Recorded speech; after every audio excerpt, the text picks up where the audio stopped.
All right, everybody, welcome to In the Chair with your host, Frankie the Barber. I'm with my friends Patty, Richard, and we have a special guest that just came into town, a friend of ours, has been a friend of ours for years from the neighborhood, Bobby Walason. This guy's done things Unmade, was a book he's written. It's right here. Please go buy this book, Unmade. Very interesting book. And he also had a movie titled Unmade. But mostly we're here to promote his premiere, Bishop McVinney Auditorium. It's called Boss Angel. So everybody show up to that. Admission's $35, 7 p.m. Saturday night. Boss Angel at the Bishop McVinney Theater Auditorium. Now that theater, And this is Bobby Wallison is right here, by the way. This is our special guest. thank you. Hi, Bobby. Hi, Bobby. Thank you, guys. I love you. I love you. You love you too. Really love it. Thank you. But, the McVinney people have treated us so well. We've done some filming actually in the auditorium, and it was only Boss Angel, the premiere there. Yeah. And yes, it's this Saturday. It's a different type of genre. Well, I will say it. I didn't want to say it, but Don't say it. when I spoke to Zach Stewart Pontier from going back to Crime Town, Because you're also on that, correct, Frankie? yeah, Crime Town, he is so excited because he is connected with Netflix. That's great. Yes, Netflix is a great company to work for, but they're very precise. Everything has to be on mark. Yeah. But there's another girl there that's called Caitlin, who loves Boss Angel, who wants us to be as successful as we are now. So now this Boss Angel is a series. This is a series. It is? I have written 40 episodes. 40 episodes of Boss Angel. Wow. Holy. But we're taking it a step at a time. With Netflix, they want you to sell them 9 episodes at a time, which is one season, Mm-hmm. and then option the rest, Right. which I'm okay with. But we haven't cut a deal yet. We're right around the corner. This premiere is going to really send it in. It's going to be what we needed to get the job done. And that's why we're having this. Let's go to the first episodes that we're showing Saturday. Marilyn Monroe, when she got found dead, there was not one mark on her body. Who's that? There was also no phenobarbital in her system that could have possibly killed her. Yeah. And Robert Kennedy was the last one at her bungalow in Brentwood, California. This is in that movie, not the drug. Yes, but we show it in a different light because we believed that he administered something different, which I'm not gonna say now. You need to watch the movie. Yeah, don't give anything away. Yeah. You gotta get people to. Well, this is fiction, though, right? Marilyn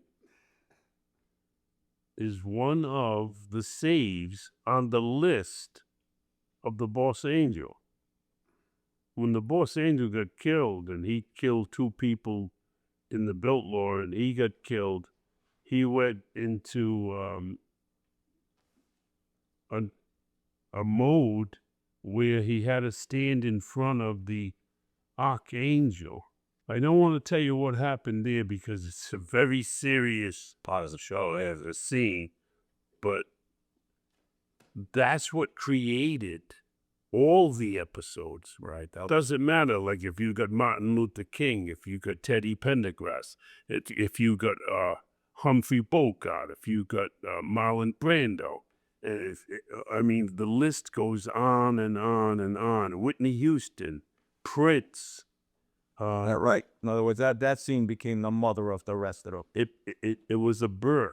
It was a birth, and that's where we're standing now. And the thing that was impressive to me was you have here not just a genre that everybody does. You have 4 genres mixed into one, which is politics, mobsters, entertainers, conspiracies of sort, and actors. This is something that's new to Hollywood. That's great. And she told me that she believes, Caitlin, that she believes that we have created a total new genre that's going to save Hollywood. That'd be something. Now, I didn't know I was doing this.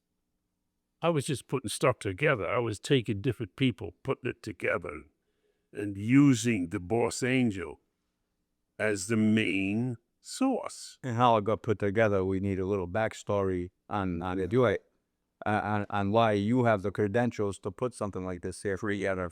That's not just creative, but you lived the life. I mean, I've read a lot of things about you where you had a tough relationship with your dad, whacking you with the Christmas tree and stuff, and then lighting the house on fire, and then going to the bad boy school, Sacanasa, for a while, and then getting taken under somebody's wing thereon. If you get into a little bit, if you could get into a little bit of that, just to give a little background about yourself before people go see this. Bobby was a tough guy. You just you set the plane right there, and it's all true of how it happened, how I grew up, but I ended up being taken out of the boys' training school and put into the prison when I was 15. In the actual prison?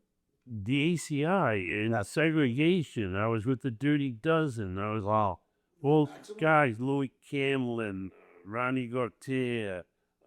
Oh my God. Tried as an adult, in other words. Tried as an adult, but they wouldn't let me out. They kept me in seg until I turned 16. I was already waived out legally. Yep. But until I was 16, they weren't going to release me on into the population. But, there's a lot of stories that happened. I was kind of a crazy guy with beating up of the guards, and it was really pretty easy. I heard about you charging at the state police and stuff, like charging directly at the police, running right out. But he was crazy because I had you nuts up. I was going nuts. I know him.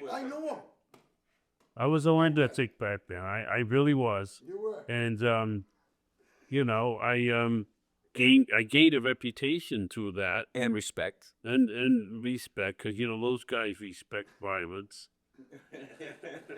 And then going back to Federal Hill, because of a girlfriend and her mother's boyfriend, they took me under their wing. And they were a part of, the patriarchs. They were part of the patriarchate, but most of all, they were with the underboss, which was Nicky Bianco at the time. And I loved him. When they introduced me to him, and I dug that pool, and I did everything for him, and we did Jack Ciccolini's office. It was awesome. It was also being around us. But was he testing you by having you do that, digging pools and everything in this city? No, trying to learn your character. Let me tell you, knowing Nicky, it was just, get the pool done, will you? Yeah, but he was a fantastic human being, a great person that I love. To this day, I still love him. To the point where he called me in Jack's office one day and said, listen, Bobo Merepichi's getting out of jail today. 6 o'clock tonight, I want you to meet him in the club. This guy's weak, so he needs some help. So I heard about Bobo. I said, this guy, he's a hell of a guy. What a reputation, Not so. When I go to meet him, when I walk into the club, he comes right over to me like he knew exactly who I was. We put our hands out, and we said, hey, nice to meet you. At the same time, he said the same words, nice to meet you. It was all over. I was with him So you did a day in and day out. You with his crew more than always with Nicky, but kind of in his crew too. No, Nicky gave me to Bobo. Yeah, he gave me away. But you know, I was always there if you needed me. We just started making money. I was pretty sharp as a young kid to make money. You know, You were an earner. Yeah, so that's why you had maybe some more respect than some made guys. I mean, I would imagine if you're like almost like a Ronnie Capola, he couldn't get made because of his nationality, but he was an earner. So that's what I kind of seen you as. well, with me, it was like, yeah, I was earning, and Crazy. they had asked. Well, no, the tough shit came later. Okay. but they had asked me, "What are you doing? Why are you low shot? Why are you shaking down places? What are you doing?" And Nicky backed me up and said, "He's with me." So that made me so strong that Give you away. I thought I was indestructible. Being indestructible back then is nothing like it is now. There's so much stuff going on that's against every guy that wants. Oh, Fred, it's 2 different worlds. They can't do it. It's tough. Cameras, bones, people, rats, stool pigeons. You got mob guys ratting. I mean, it's terrible. You can't even get away with nothing anyway, so. Pretty much. Yeah. They watch you every move you make, every thought you take, you know what I mean? Every move you make, every thought you take. Oh, he's a great. But I remember when you were young, Bob. But you know, You were a maniac. I got shot when Nicky passed away. It was like they had no respect for me, whoever it was. I'm not going to say it. I remember that, I think. Yeah. I think I remember that happening. That was 92, believe it or not. That wasn't my Tony, but I remember that. I had a couple of avenues to take, and I took the right one. I found redemption. I said, I'm going to get away from this stuff. What am I doing here? I'm not gaining anything. And I'm a smart guy. I became the CEO of 3 different companies and worked my tail off. You know, that led to the moving and storage business. Oh my God. That is the toughest business you ever want to do. Furniture store too or something? He had a furniture store in Florida. I did that. How'd that go? Well, the furniture can make money. I mean, it was huge markup in furniture. yeah, but here's what happened. This place has stayed empty, absent for 10 years. So when I got in there, redid the whole place, did the build out, bought the furniture from High Point in North Carolina. Gorgeous stuff. Yep. That's the day I opened up when they finally were finished. Came in the next day, there was thousands of gnats. Go. Thousands. So it was really Nat's furniture.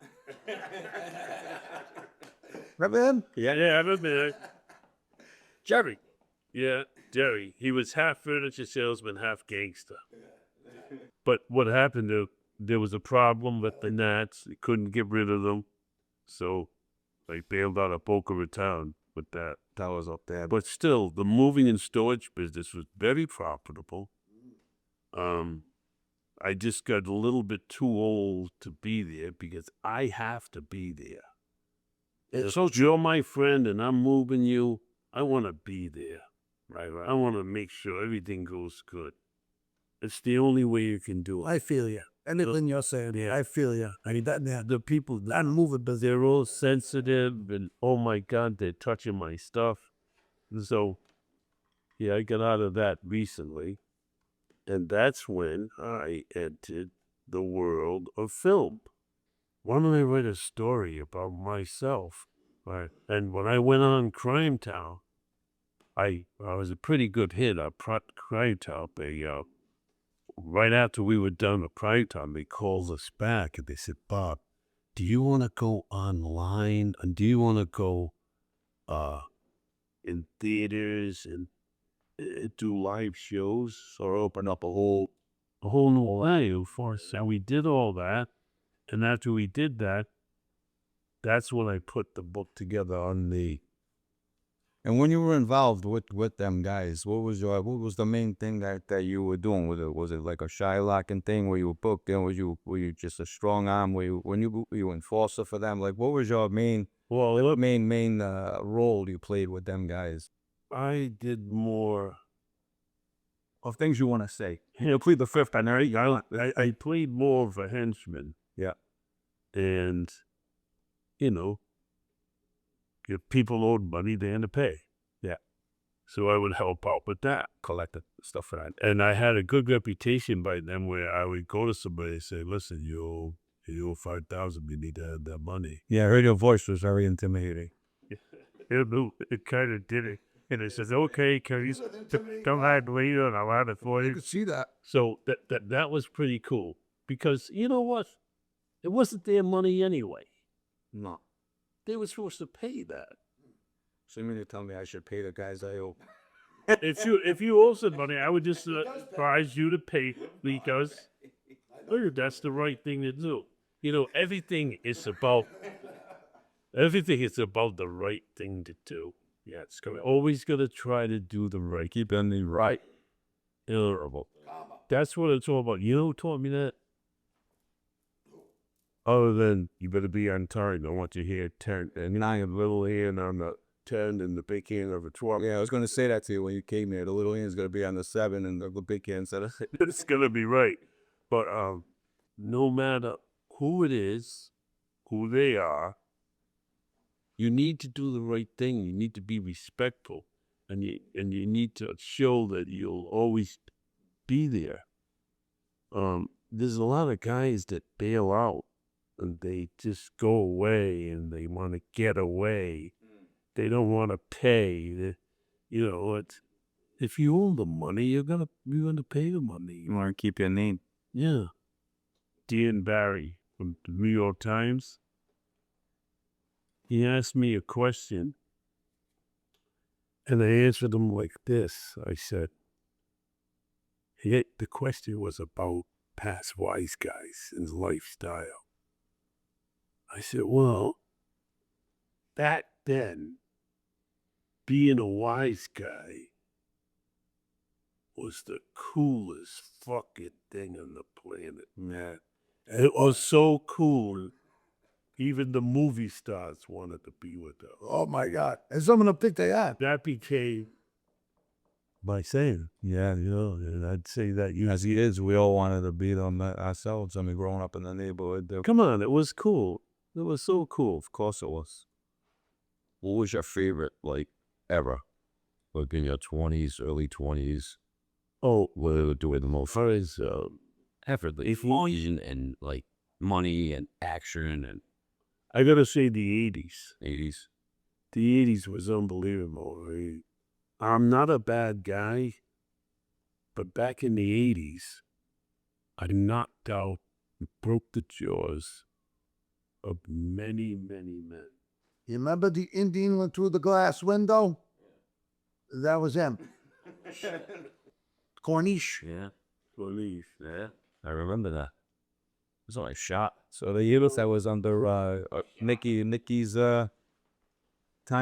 There was a thing with Nicky where you had to be right. Absolutely had to be right. He didn't want to hear anything else. He taught that. One time, I'm in the bushwhacker, right? And I'm with a good friend of mine. I don't want to say the name. He's here and he's available. Hey, right? Yes, so So we go in there and this guy comes up from the Black Pearl Lounge. Big guy. And he says, I ain't paying you. So I said, well, you gotta pay us. This is why we're here. We collect the money. You're gonna pay us. No, I don't want to do that. Bobo comes down from upstairs in the bushwhacker, and he's with Billy Furley. Then he comes down. He says, hey, how you doing? And Bobo was good. How are you? Like he knew him. Right. So Bo left, and he said, I'll see you down the gallery. I said, okay. The guy turns to me, what do you want to do now, motherfucker? I said, I think I'll do this.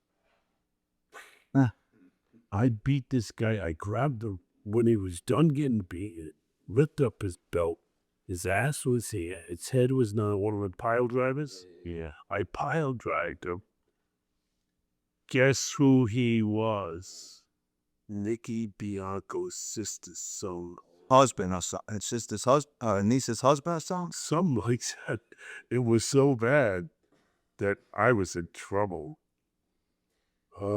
And it happens. Stuff like that happens. You don't know who the people were back then, right? Today, I wouldn't hurt anybody. I wouldn't hurt a soul. I'd try to help people. Right.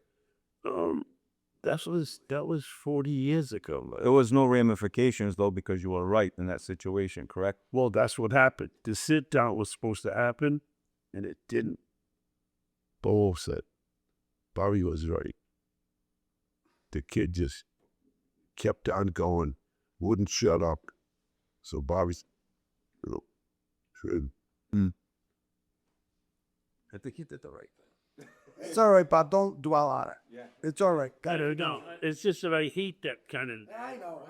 I don't like to have that nasty. You were, but hey, you were nasty. But it's the You were a nasty I, animal. the duet is looking at the kid. But he was, being honest, he was very. He walked in, but he had a collar shirt on. I remember him. I remember you like yesterday. Now I'm looking at you. I remember him like yesterday. Maybe I have some regret, but there was this kid at Amsterdam's, and I was sitting with my girlfriend having bite to eat. I went to the bathroom. When I came back, he was sitting in my chair, talking to her. So there was 5 of them, and they were at the hot club earlier. Now, I'm not going to mention this kid's name, but I will tell you, You don't have to. when I came back, instead of doing what I should have did was beat him up, I got Josh, the bouncer. I said, get rid of this kid and get rid of them guys that he's with so I don't get started. Right. So he gets them all outside. It had to be a 40-minute meal to finish. Her and I walk out, and I had Jay Kaplan's Jaguar, but he passed away. It was beautiful, but it said OVO on the plate. So they must have knew who I was. Remember that car? And I walked down on the front door, and I told her, she said, go, there's a Superior Court. This is Superior Court. Go up the hill, and I'll come and get you. So I turned and walked towards them guys, and this one troublemaker came walking over to me and said, what do you want to do now? That wasn't the thing to say to me that then. So I cracked him, and he fell down out cold, and I looked up. There was nobody there. The other 4 guys made a lot of enemies in Cranston because his father was connected with the White House, the State House, and all that stuff, right? So I had to put up with that for so many years when I really wasn't wrong. If I had 2 or 3 guys with me, Right. it would have been still not wrong, Right. but that was one of the things I regretted most. It's a small state, though, and you did the right thing. I went to court, and the judge says, okay, so it looks like you're going to pay $75,000, and we're going to give you a 2-year probation. I weighed it up. If I just put the 75 hours in all, but there was a lot of the things that happened like that were terrible. They were terrible things that shouldn't have happened. And I was already trying to get out of all that nonsense. I don't want to be involved in any of that anymore. I wanted to be a hard-working CEO, a businessman of some sort. And They're intelligent enough and capable of doing. Obviously, you did it later on. I did it later on. I got got away from everything, and you just started companies. Just couldn't walk away from that though. When you Are in control of your life. So, I mean, first of all, they start with you in a restaurant. You're with the girl. I know. right, Then you walk outside and they call you on. It's like, how do you get away from her? That's 40 years ago. Life is different now. Life is good. We got this boss angel coming in. I'm making films and I'm making documentaries and I'm enjoying myself. We're gonna see what happens with Boss Angels, okay? The up and coming episodes that'll be here. Next on the list is Jim Morrison. Now, in order to be a character or a prime person in Boss Angel, you have to have died. But you can bring in a special guest. right. And with Jim Morrison, my special guest is going to be Frankie the Barber. No, the Jagger. The Jagger will be the. I'm telling you, 40 episodes written. Okay. I have 45 more. No shit. Yes, and but I didn't want to show it. Yes, crazy.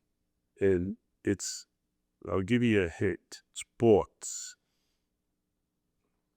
That's a very, very broad hint there. I mean, you could go on for I don't know what to think of. That's why I'd say mountism and go on. Oh, you know what? I think I might have an idea. I could have a small. You can figure it out. I can maybe figure out.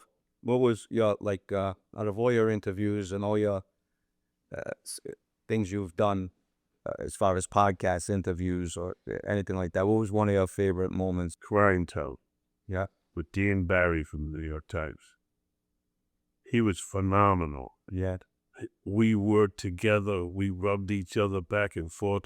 We sold out all the theaters in New York, couple in New York, couple in Brooklyn, the Wilbur Theater in Boston, a couple in Columbus. Yeah. And he was right there, him and I. He'd keep me for the last talent to come out. He'd save me for last. And he would do that same. He would put it up on the screen. He'd say, okay, ladies and gentlemen, you know who we have left, and that it would play. Back then, being a wise guy was the coolest fucking thing on the planet. Voice, all right? Yeah, my voice. Yeah. My voice that they play, and it had a picture of me, my father, Nicky Bianco. Yeah. It was so cool. It was one of the best interviews, I guess you could say. It was, and the podcast was also pretty well, but nothing like. So that was why your favorite of Crime Town Live. It was called Crime Town Live, not Crime Town. And it was Gilnet Productions that had it at the time. And So was that on YouTube? Apple. You could get it on Apple Podcasts. Yeah. But it was a fantastic lift. You have to take me away from everything. The only thing I don't like is a lot of these wise guys from the past. Yeah. They say, oh, Barry wrote the book. He talked about this guy. Get the fuck out of here. Knowledge, number one. It's all over. You can go to the fucking journal and read the shit that you want from the journal. Everything. You're putting it in a fictional type of, When it's, yeah, well, when it comes to the movies, yeah. yeah. When it comes to the, But you know, on Facebook, they had the guy that shows all the Raymond Petriarca stuff. Yeah. Who gives that motherfucker the shit? Yeah, no, yeah. But I give the other nation. Back then, in the 80s, I don't know about the 70s. I ain't that fucking old. I'm crazy. But back then, we were fucking family. Family like you wouldn't believe. Yeah. This faction didn't care what you got a problem. I'll help you. We'll go take care of it. Do that. They were all family. They were good guys.